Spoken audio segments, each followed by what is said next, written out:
Let's see. I think we do need to talk about the news of the day today, which is some sad news, disappointing news. I think more so is a better way to phrase it.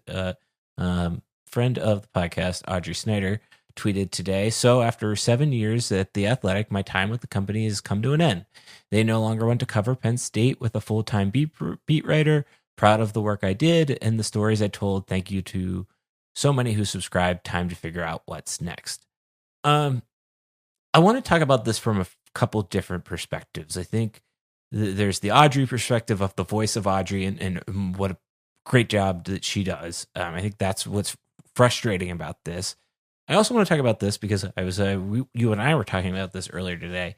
This is now the third team that I follow, that I have an athletic subscription for, or was the reason why I bought an athletic subscription that I no longer have a beat writer for, which I think is a little bit frustrating and concerning as more so a sports fan, less sports media fan, if that makes sense. But it was disappointing, I guess would be the best way to sum up really all of this. I think for first and foremost, from the perspective of Audrey and the access that Audrey brings to us, the reader, I think she's one of the best, if not the best on the beat. I said today she is the first person that I read Sunday mornings after a game. I have a list of people that I go through, and I want to know what they think. I think very few people, and I mean this complimentary, did a nice muckraking job, as the car alarm goes off, a muckraking job of covering Penn State.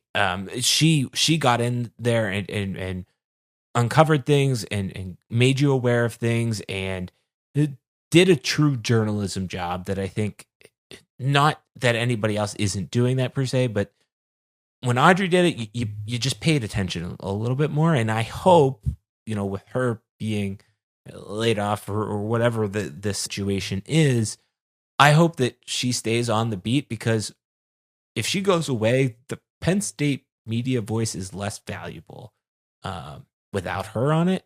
And I also think, and you could see this from a lot of people that are Tyler's age or Johnny McGonagall's age, of the number of people she's helped foster and grow because she's been such a good advocate for people on the beat. I think that's also a big part of this. That's why today really stung for somebody that cares about sports media, and then particularly Penn State sports media. I'm going to let you go, and then I'll get back to the other larger athletic point. Hers is and was or is, if she continues to find a way, a voice that matters on the beat, right? It's not someone who's going to be influenced only by what she's fed. I mean, she did a great job on off weeks of going to do stories about something else, or getting interviews for something down the line, or using her late summer to prepare to do a feature on somebody else, so she could have it in the can for whatever. It wasn't just reactionary. Here's the news conference. Here's what's going on. It was thoughtful, prepared, solid, on the reporting side and on the football X's and O's side. So it's a loss for fans on the beat. And I know people say, well, I get other stuff all these places. And you can, but she was really good at what she does and is really good at what she does. So it's a shame that voice isn't likely going to be there in the same way it was before. And for me too, I look at The Athletic maybe more for sports media stuff sometimes as a second thing, but for Penn State, I mean, I would go to her and say, okay, what's going on? Like this would be the place that gave me some context, especially because I'm probably not into it as recruiting deeply as many people are, and because she probably wasn't there as deeply as other people because she didn't need to be. That wasn't so much her bailiwick in terms of, oh, this person's coming, this person's, moving. I think when the transfer portal opens and some high profile person transfers, she would have been the one that gave me context and perspective more so than they're gone. And I think we're going to notice that in a week or so when something like that happens. I think that's what I am concerned about writ large, in particular, because Ben Jones is doing his thing now, and he provided that. And this isn't to say that Rich or Wogo or anybody, Johnny in particular, they all provide that level of context. But, and I think I have a more comfortability with Audrey in the way she wrote. And she did, as you pointed out there, like she did a really great job of providing that bigger picture context. While also, I think my favorite parts of the summer would be when I would shoot her a DM and she would say something, oh, I'm out here and here doing this thing. And it's like, okay, now I'm excited because I know there's going to be a good, the Drew Aller feature stories. Like that was that going back to like the Athletic thing is, I think that's the whole model of the Athletic, right? Like we're not going to write the game story. We're going to give you the sidebar as the game story. They have moved the market space in sports media from that. I think that is what the Athletic is, the biggest thing that they have done. I think I don't know if they started it, but they at least accelerated it. For someone that like, I'm still keeping my subscription to the Athletic because there's still a Steelers beat writer. But I saw a lot of people that if you don't have a team specific beat writer or just had it for Penn State, I understand why people are canceling, because that voice, I can go get that other places. I think in some ways you're not getting the extra stuff. You can get the other stuff anyway. Yeah. Right. And I think if you're not going to celebrate that, and I think that's what makes this so disappointing, is this is now the Pirates, the Lightning, and now Penn State, three of my teams that they haven't either been backfilled or said, we're not doing this anymore.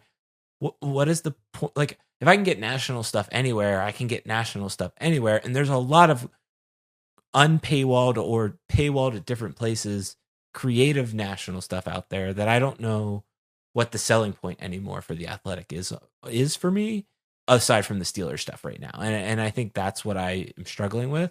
And I think what does not make sense about this at all is this is not like we were talking about Indiana football that was a flash in the pan over the 1 year, right? Like it was one really good year. This is Penn State football, which I understand isn't necessarily like, if you want to say quote unquote top elite program, but in terms of the number of people that go to the games, the number of alums, the number of just sheer great stories that come out of the Penn State football beat, like it feels like a bad decision because there is a market there and there is this opportunity there to not covering that just as the leader in the market space is really disappointing, I think, for a lot of fans, myself included. It feels like there's a market there, right? And I think her quality would say, you should find my content.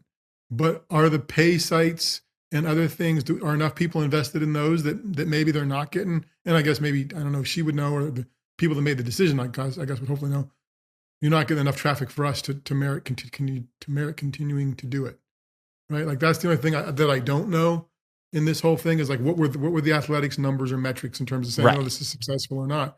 Because there are 2 or 3 pay sites, plus, statecollege.com is free. Right. There's a couple places. If you're not doing the Athletic, she's got to be worth it to you. And for me, she was part of what's worth it. So I'm not saying that, but maybe the people that are upset are Athletic people when they're not Athletic subscribers who aren't doing other things. I don't know. It would be interesting to get a sense of crossover for that kind of stuff and whatever else. But it feels like a bad decision editorially for those of us that were served by her stuff. I just don't know how big the market is for people to pay for a couple different places to get their stuff, and maybe enough. I don't know, but I don't know if that's the issue, because going back to like the numbers, and obviously we don't have those here, and so this is a little bit hard to debate per se. But I struggle with thinking, for how rabid Penn State fans are, there are 7 schools that are ahead of Penn State in terms of readership, right? Like I think Alabama, Georgia, Ohio State, Michigan, Penn State, like maybe that's the bias in me, but I don't know. I can't think of the other beat writers that they have that I just it's weird to pull out Penn State of that mix, so to speak. I guess is the point I'm getting at there. Yeah, no, I think if you thought of a fan base or a program that had enough for people to be interested, Penn State would be one of them. Right. Yeah. And that's why I say, like, it's not Indiana football. It's not a flash in the pan. It's not something that was small a year ago, 2 years ago, that is kind of bigger now. It's growing. Although maybe it's like the TV ratings thing, right? Maybe they're good, but not really good. Maybe they're good, but not elite in terms of consuming stuff. Yeah. I would be interested to know, but I still think it's a disappointing decision when you look at the contemporaries around the country, and then you think about what last season was for Penn State, let alone what this season could be for Penn State. There, and it was for me, it was one of the most cost-effective follows, right? Because I was getting other stuff from The Athletic, so in terms of following them, it was probably the most cost-effective way to follow Penn State and still be able to get some other stuff, as opposed to Penn State specific things where I don't need all that, and maybe I don't need the recruiting, and maybe I don't need maybe a little bit different tone or whatever else to whatever she's doing. Yeah, I know you're not a big message board guy either, and that's something I enjoy. But yeah, she did, or John Sauber said that they are going to continue with their Nittany Extra podcast, which I think is quite good. Be sure to check, Nittany Dispatch. I think be sure to check that out if you're still looking for Audrey's stuff. Who knows? If Audrey's listening, I hope that she knows that a lot of us are advocating for her voice to stick around on the beat, which I think at least it will a little bit with Nittany Dispatch. So, okay, good. Anything else? Yes, sir. Okay, great. All right.